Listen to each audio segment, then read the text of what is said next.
Still on basis, leo nataka tujifunze kutumia digital multimeters kupima battery za phone. Hizi wires zinaitwa probes. The black one inaingia hapo kwa point ya common, the red one inaingia kwa port ya MAV, iko na alama ya ohms hapo mwisho. So most multimeters zinakuwa subdivided into various sections. Leo we just going to measure on voltage ya direct current.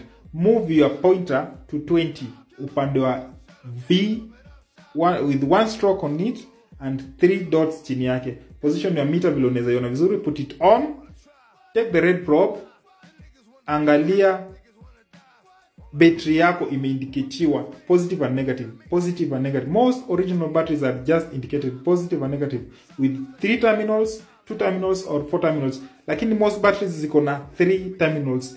3 terminals, the positive terminal, negative terminal and BSI, battery status indicator.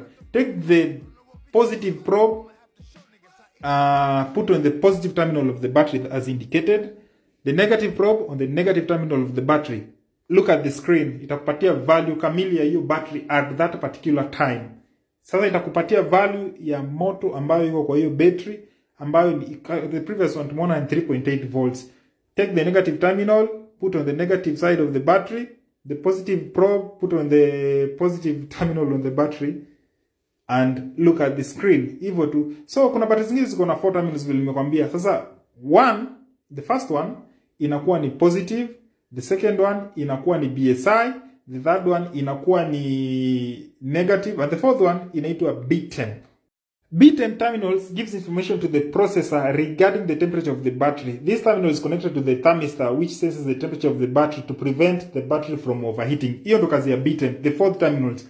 Most tablets zinakuwaga na 4 terminals. Unlike simu hizi ndogo ndogo nyingi ziko tu na 3. Simu chache sana zilikuwa na the 4 terminals with the fourth battery as the B10. Most terminals ni positive and negative, positive and negative. Positive and the negative, they are the ones that give you the correct figure of the current voltage hiyo battery ina hold. Battery nyingi zitakuwa indicated with the type of battery, la kama hii ni lithium ion, tulikuwa tumeongelea, kama hii ni lithium polymer. The most advanced batteries ziko currently zinatumika saa hii. Alafu battery nyingi pia zinakuwa indicated the amount of value yenye kwa hiyo battery imeandikwa na kizingzweng buda hapa naona giza. Batteries zinakuwa zimeandikwa the amount of value inatosha kuwasha simu. So utapata battery imeandikwa 3.7, hiyo ndio value inaweza washa simu. Ukipima hiyo battery upata iko 3.5 ama 3.4, jua hiyo motor is not enough to put on that particular phone. Haiwezi yasha simu. Ukiweka kwa simu utaona imekaa, kama hiyo phone charging system iko poa, imekaa itakaa tu hivyo kwa muda mrefu mpaka ifike 3.5 ama 3.6 ama 3.7, the amount required to put on that phone.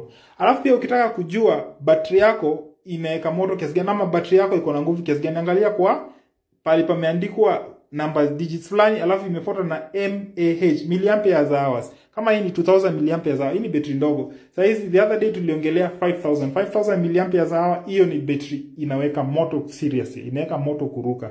5000 milliampere hours. Kutokea 4000 zinaweka moto. Hizi za 2000 unless simu yako ni kidogo ndio itaweza sustain. But hizi smartphones